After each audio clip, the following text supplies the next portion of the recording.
Hey guys, it's John here, and today we're going to be playing The Uncle Who Works for Nintendo. Now, I know this used to be a creepypasta before, I believe. I actually got recommended to me by one of my friends, and, when you were a kid, everyone had that. I don't know if you guys did, but I know, I had this one guy who was like, oh man, my dad or, my uncle works for Nintendo, oh yeah, I totally know how to do this, or, oh, I got this cool fucking thing in my game because my dad works at Nintendo, or my uncle works for Nintendo, or someone who, relative works for Nintendo. It was, a big thing on, on the playground when you were little. But yeah, apparently it was a creepypasta someone actually wrote, and someone made a game about it, so I'm gonna take a look at it now. Let's see. Uncle works for Nintendo. You were 11 years old. What's your best friend's name?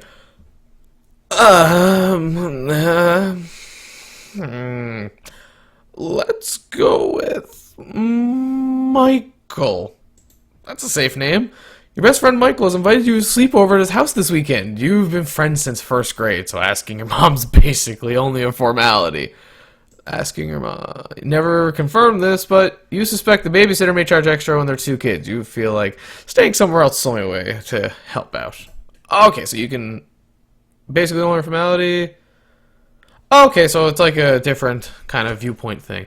On Friday night, you're home for only a few hours, long enough to pack, get in a fight with your sister, pack some more, watch some TV. At 6 sharp, you're standing on the sidewalk outside Michael's house while your mom idles in her car nearby. Oh my god, his house is huge. You behave yourself okay, she says. As always, I'll be at work, but if anything happens, you call me. Okay, Mom. Oh, you're so lame. I'll pick you up tomorrow at 3, she says again as usual, but then she pauses, looks up at the sky, which has been overcast throughout the day. If you play outside, she adds, be careful. It's probably gonna rain. Oh, just wave goodbye, Mom. I'm not gonna kiss you. After you part, your mom drives down the street, disappearing around the corner. You turn back to Michael's house. The lights inside are glowing warmly. You can see Michael waving from his bedroom on the second floor. Let's head inside. Ooh. Lightning. Ooh. 6 p.m. Okay. Michael's mom meets you just inside. Hello, she says. Dinner will be ready in just a few minutes, but you can drop off your stuff in the den. You and Michael are camping out there tonight. Cool! You drop your sleeping and overnight bags in the corner, then, and pause to take a look around. Behind the couch, a grandfather clock is ticking softly. Through a set of patio doors on the far side of the room, you can see the sky is just as gray as it was when your mom left you. Framed pictures line the walls, and the dark fireplace hangs a monstrous pair of antlers from a buck that Michael's dad shot years ago. And, of course, the big screen TV. Sometimes makes you uncomfortable how much nicer Michael's house is than yours. Anyway, you drop your sleeping bag. Oh, we already read that. Big screen TV. Michael entered the room while you weren't paying attention. He now stands at the doorway, smiling expectantly. Are you ready for dinner, he asks. Yeah! Dinner passes quickly. Tonight's meal is spaghetti and meatballs, one of Michael's favorite meals, as his mother points out while piling a helping on your plate. Mike's father crackles a beer. Oh my god, I gotta learn how to read. And jovially interrogates you about how much trouble you and Michael are getting into school. Dessert. Dessert is a heaping bowls of ice cream drizzled in chocolate sauce. You can't even finish yours. Grandfather clock chimes. You go along now, says Michael's mom, smiling from the side of the table. We'll clean up in here. Let's go get the TV ready, says Michael. The two of you leave the dining room and head upstairs. Michael's room is immense. Holy shit, what's going on here? You stay in the den because the TV's larger there, but there's this full-sizable one here, flush with the wall opposite the full bed. We'll take the 64 to... Oh, Nintendo 64! Says Michael, heading towards the TV and opening the entertainment center cabinet. It's his prerogative, of course. He gets to choose what you play first, usually. I mean, that's just fair. It's his house, you can play what you want. But as Michael begins unhooking the Corpsman 64 from the TV, you catch a sight of other things. All the major stuff, an old SNES, PlayStation, Dreamcast, but other things too you don't really recognize. A large black box with green highlights, a smaller purple one, a strange white and yellow tower with what looks like gloves resting on hooks on each side. Is that an Xbox? And, the purple one would be a GameCube? I don't know what the compact white cone or anything else would be.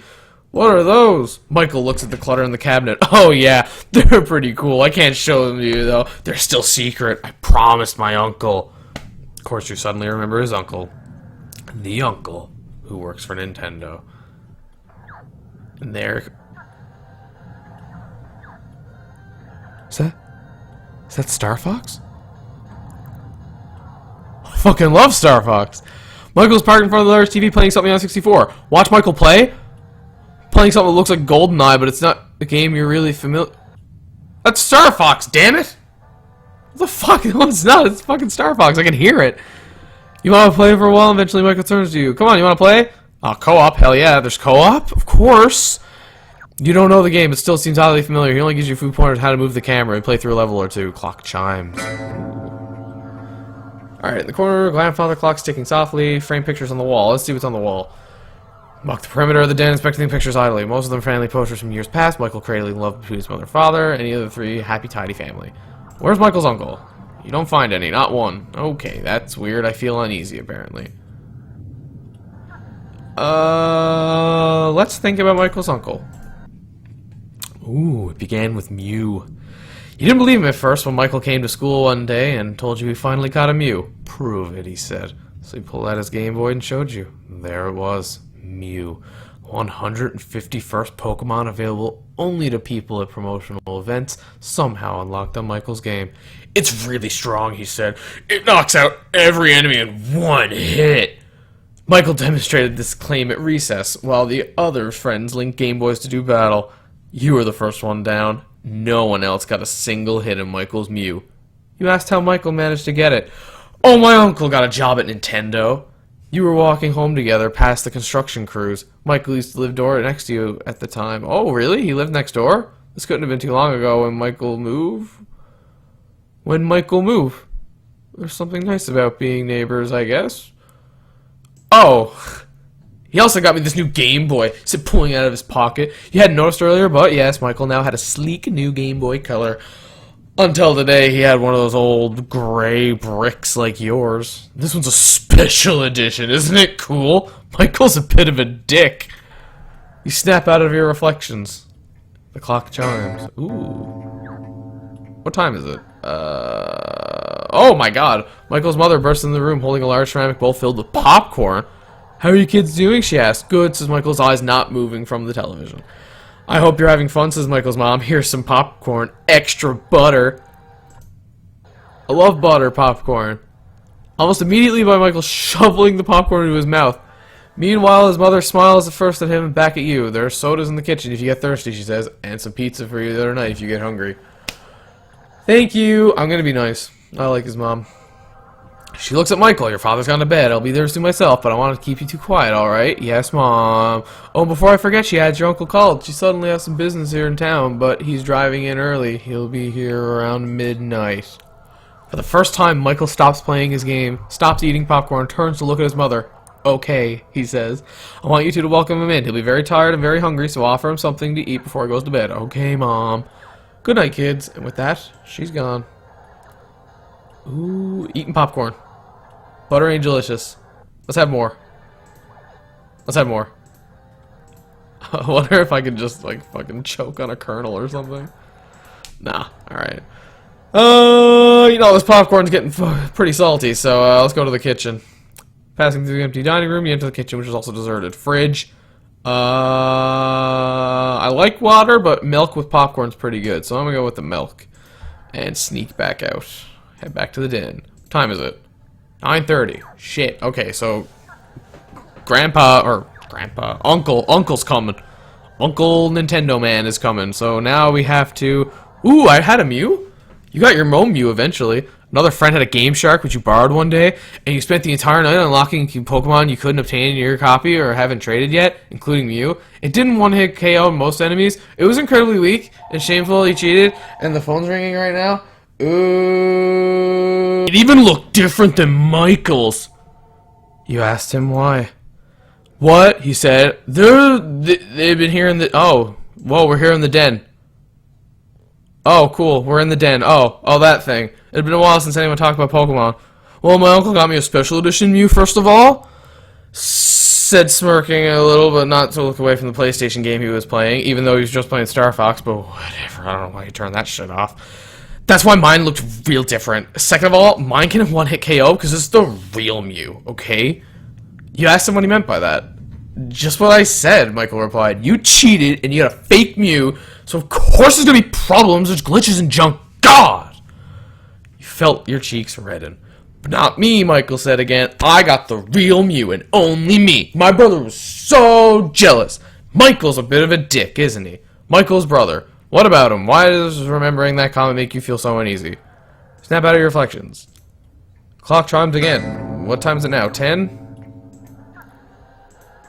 Wait a minute, 10 o'clock. But you walk around the perimeter then expecting pictures. Yeah, something's wrong. Where is his brother? It didn't say he had a brother. Look at the pictures again. He's not here. Yes. He had a brother. Ask Michael about his brother. Where's your brother tonight? He pauses the game and gives you an odd look. I don't have a brother, but I remember him. There's a long tone of uncomfortable silence, broken only by distant thunder of the Nintendo and the clock ticking. You're such a weirdo. And he goes back to the Nintendo. Oh, okay. I guess that's dropped now. And it's now 10:30. Okay, so I'm going to end this one right here because the uncle's coming soon. So I want to get to that, but I'm going to cut it off right here. Again, thanks for watching if you decided to watch. If you have any suggestions for me to play, by God, just let me know. Like, I'm still looking for a lot of stuff to do now. But until then, have a good one. And I'll talk to you guys later. Peace.